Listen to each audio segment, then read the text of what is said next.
इस वक्त पाकिस्तान क्रिकेट में भूचाल आ गया है। हटाओ बाबर आजम को, पीसीबी वर्सेस बाबर आजम, फिर वो बेचारे एक और मैच आ रहे हैं तो पाकिस्तान क्रिकेट बोर्ड ने कह दिया जी हम ये देखेंगे वो देखेंगे, बाद में चेंजेस भी सोच सकते हैं। लेकिन पिछले 24 घंटे जो है वो पाकिस्तान क्रिकेट के लिए एक एम्बैरेसमेंट। वहां पर पाकिस्तान क्रिकेट बोर्ड के जो चीफ ही कहूंगा जाका अशरफ साहब, उन्होंने साफ कर दिया कि ऐसा है जी, मेरी गद्दी मेरी कुर्सी, भले ही मैं ट्रक के नीचे कप्तान को दे दूं, प्लेयरों को दे दूं या किसी को भी दे दूं। शाहिद अफरीदी ने पता क्या बोला है?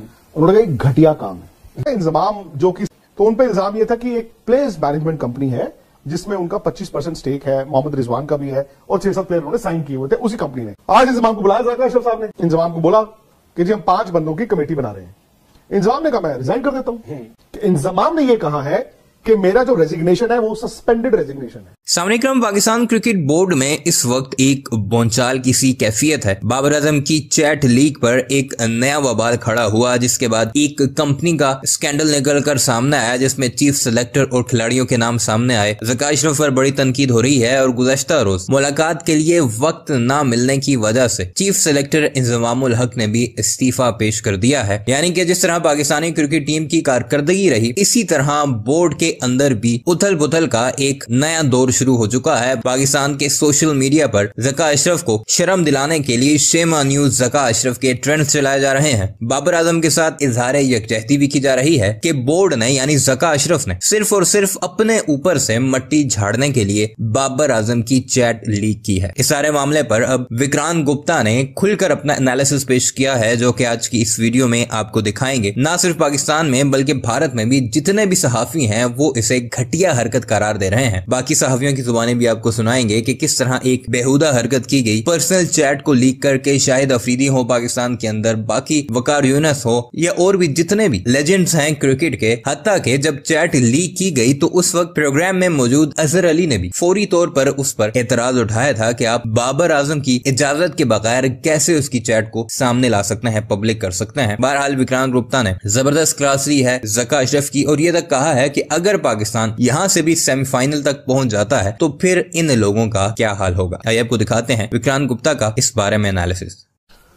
इस वक्त पाकिस्तान क्रिकेट में भूचाल आ गया है। मैं पहले हाहाकार का इस्तेमाल करता था लफ्ज में, हाहाकार नहीं भूचाल आ गया। टीम उनकी एशिया कप हारी, वर्ल्ड कप आई, 2 मैच जीती। इंडिया वाला मैच जो उनका तीसरा ही मैच था वहां से शुरू हो गया वो कोरस, हटाओ बाबर आजम को, पीसीबी वर्सेस बाबर आजम, फिर वो बेचारे एक और मैच आ रहे हैं तो पाकिस्तान क्रिकेट बोर्ड ने कह दिया जी हम ये देखेंगे वो देखेंगे, बाद में चेंजेस भी सोच सकते हैं। लेकिन पिछले 24 घंटे जो है वो पाकिस्तान क्रिकेट के लिए एक एम्बैरेसमेंट है। मतलब कहते हैं ना शर्मसार होना, ये वो पिछले 24 घंटे आए हैं। वहां पर पाकिस्तान क्रिकेट बोर्ड के जो चीफ ही कहूंगा जाका अशरफ साहब, उन्होंने साफ कर दिया कि ऐसा है जी, मेरी गद्दी मेरी कुर्सी, भले ही मैं ट्रक के नीचे कप्तान को दे दूं, प्लेयरों को दे दूं या किसी को भी दे दूं। तो आप जानते हैं कि मनोज ने एक वीडियो करके दिखाया कि पहले उन्होंने एक इंटरव्यू दिया जिसमें उन्होंने अपना पूरा एजेंडा सेट किया। उन्होंने यहां तक कहा जी ये लीजिए, क्योंकि इल्जाम ये लगा था कि राशिद लतीफ ने बोला था कि जी बाबर आजम फोन कर रहे हैं और जाका अशरफ उठा नहीं गए। तो उन्होंने कहा जी देखो जी मुझे कोई फोन नहीं आया और ये स्क्रीनशॉट आप लेके आप अपने चैनल पे चला दें। हालांकि वो किसी और का बाबर से चैट था, वो चलो हो गया, COO है। हाँ, तो उसमें उन्होंने मतलब बाबर आजम से बिना पूछे, उनके आई थिंक बिना इजाजत के, या ये भी हो सकता है कि बाबर को ये कहा गया हो कि आपको ये फलां मैसेज आएगा और आपको जवाब देना है। इवन ये भी चल रहा है वहां पर कि मैं काफी लोग अलग अलग स्क्रीनशॉट उसके बना रहे हैं उसी चैट पर। अच्छा।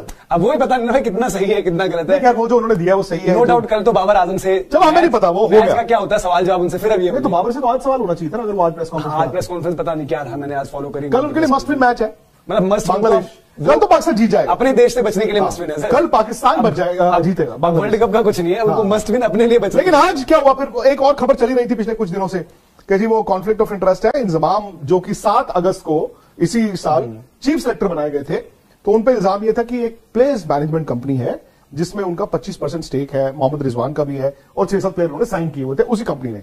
तो भाई ये कॉन्फ्लिक्ट कैसे है? आप चीफ सेलेक्टर हैं तो भाई वो प्लेयर आपकी कंपनी से साइंड है, तो जी आप उनको जो है वो प्रेफरेंस दे सकते हैं। ये एक एलिगेशन था। आज इंजमाम को बुलाया जाका अशरफ साहब ने, इंजमाम को बोला कि जी हम 5 बंदों की कमेटी बना रहे हैं। इंजमाम ने कहा मैं रिजाइन कर देता हूं। बट अभी जो स्टेटमेंट आई है पाकिस्तान क्रिकेट बोर्ड की वो ये है कि इंजमाम ने ये कहा है कि मेरा जो रेजिग्नेशन है वो सस्पेंडेड रेजिग्नेशन है। ओके, ये परमानेंट नहीं है। तब तक के लिए मतलब मेरा रेजिग्नेशन है जब तक आपका इन्वेस्टिगेशन है। अगर मेरे खिलाफ कोई सबूत नहीं मिला, मैं कसूरवार नहीं हुआ, मैं दोबारा आ जाऊंगा। और दूसरी बड़ी खबर ये भी कि जाकिर अशरफ साहब भी मेरे ख्याल 1 हफ्ते के मेहमान है। 5 तारीख को उनका फैसला है जी। तो ये एक तो समझ में नहीं आ रहा हालांकि पाकिस्तान क्रिकेट सिस्टम चलता कैसे है, क्योंकि आजकल बड़ी ज्यादा चीजें हुई है एशिया कप से लेकर अब, तो आई थिंक इंडिया में लोगों ने ज्यादा वो देखा, बट वो वही है कि सरकार में कुछ इधर उधर होगा तो आपका वहां पर भी एक चेंज आता है। लेकिन इसी सब में जो ये पूरे का पूरा मुद्दा चल रहा है वहां पर ये भी आ रहा है कि भाई अगेन जो एक सवाल चल रहा है कि पीसीबी वर्सेस प्लेयर्स, उसको लेकर सर बात ये निकल कर आई है कि जो मुद्दा जहां से बहुत बड़ा बना उसकी एक वजह रही थी कि जो हम देखते भी आजकल और अब धीरे धीरे क्रिकेट में भी उसकी एंट्री हो चुकी है, वो है कहीं ना कहीं जो बैटिंग एप्स एक तरीके से रहती हैं उनके हम देखते हैं भाई स्पॉन्सर्स बकायदा अच्छी अच्छी टीम्स के आप देखोगे कि भाई बैक पर शोल्डर्स पर कहीं ना कहीं लगे रहते हैं। तो कुछ पाकिस्तान प्लेयर्स को उससे भी रिजर्वेशंस थी, बट आपको पता है कि कॉन्ट्रैक्ट साइन हो चुके होंगे, पैसा कुछ एक जैसे आप कहते हैं कि टोकन मनी टाइप कुछ रख लिया गया होगा, तो उसके बाद अब वो क्या करें, तो उसका भी प्रेशर था जिसके चलते भी तनाव बढ़ा है। बिल्कुल ये भी एक अलग सी सिचुएशन है कि मेरा सिंपल ये है, फिर मैं आप लोगों से भी जानता हूं कि देखो इन्होंने ये होता है मतलब, और ये हमारे भी कभी कभी पहले होता था, और ये हम मीडिया भी कसूरवार होते हैं। हम एक तरफ की कहानी सुनते हैं क्योंकि कभी कभी दूसरी तरफ की एक्सेस हमें मिलती नहीं, ठीक है ना। अब अगर जर्नलिस्ट को बाबर आजम की एक्सेस नहीं है तो वो तो वही सुनेगा जब पाकिस्तान क्रिकेट बोर्ड बोलेगा। तो वहां पे उन्होंने साफ कर दिया है कि जी हार गए कोई परवाह नहीं, ये हार हुई है इंजमाम के कारण, बाबर के कारण, बार बार वो बोलते और हैं। नजम सेठी हाँ जो पिछले टेन्योर जी, तो अब इंजमाम का मैं देख रहा हूं तो 7 अगस्त को सिलेक्टर बने हैं और 30 अगस्त को तो एशिया कप शुरू हो गया, तो वो कौन सी टीम में बदलाव कर सकते थे?